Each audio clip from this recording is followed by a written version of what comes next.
It's been exactly 2 years since the IRS admitted improperly scrutinizing or targeting Tea Party groups. And look, all of the investigations surrounding this, especially the congressional investigations, have gone absolutely nowhere, Stephen. And Republicans, especially Senator Orrin Hatch, who's really aggrieved about this, said nothing but stonewalling, especially the emails they claimed didn't exist and now suddenly do exist. And those, not all of those, have been handed over. So what's going on? Well, I think part of the thing to look at here is the fact that the nonpartisan Inspector General's report has gone through and has been completed, and they issued their conclusions, some of which included important facts like there weren't outside political factors in play here, that this was the result of incompetence and stupidity. Exactly.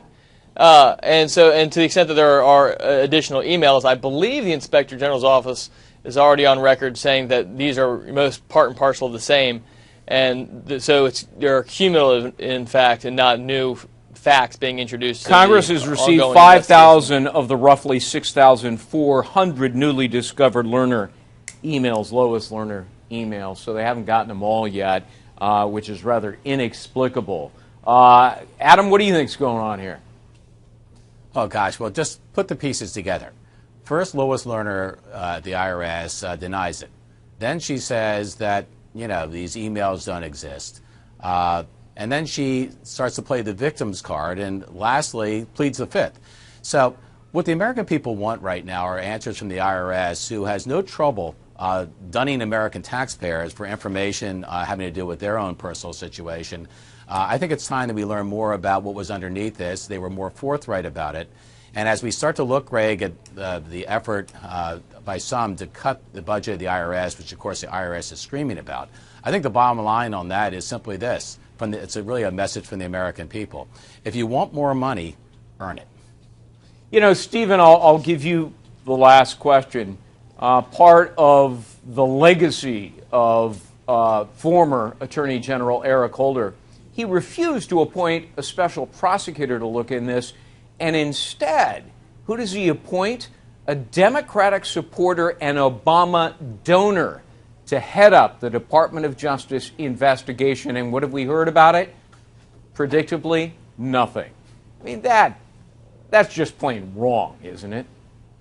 Well, no, I think it's inappropriate to suggest that there's some sort of impropriety just because a special prosecutor wasn't appointed, particularly in light of the nonpartisan report from the Inspector General. He appoints a Democratic supporter and donor, for goodness sakes. I mean, just to point out that the person investigating it is a Democrat doesn't mean that they're not taking the same unbiased and legal view, as are his responsibilities as an attorney. They've come up with nothing after 2 years. Nothing, Stephen. Seriously.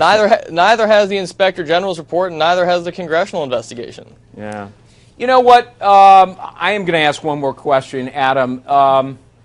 Should the IRS just be blown up? Because now there's a different new Inspector General's report that says he found 1,580 willful, deliberate tax cheats that are IRS agents. 61% of those tax cheats kept their jobs, and indeed many of them got bonuses and promotions.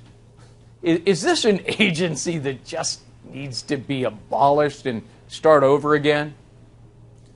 Well, that's a great question, and all I can say, Greg, is the IRS clearly has a culture of disregard and disdain for the American taxpayer. They've shown that by these kinds of endeavors and by the total refusal to answer questions about their own behavior as they question ours. I think we have to do better than that, because if you lose trust in the agency that basically is collecting the revenue to fund the most important functions of this nation, a lot of things start to come a cropper in terms of our confidence in institutions in general. So yes, to your question, I think we ought to, I'm not sure we should abolish them, but I think we should expose them for the things that they're not telling us and get it right. The American people just want to get it right. To piggyback on Adam's statements, transparency and oversight are crucial and important regardless of the agency and department that we're talking about. But I think it's nearly preposterous statement to say that the IRS should be abolished. Well, how about this? In addition to the tax cheats, they fired hundreds of people for misconduct and poor performance and then turned around and rehired them. We'll leave it at that. Adam Goodman, Stephen Cobb. How can you beat that?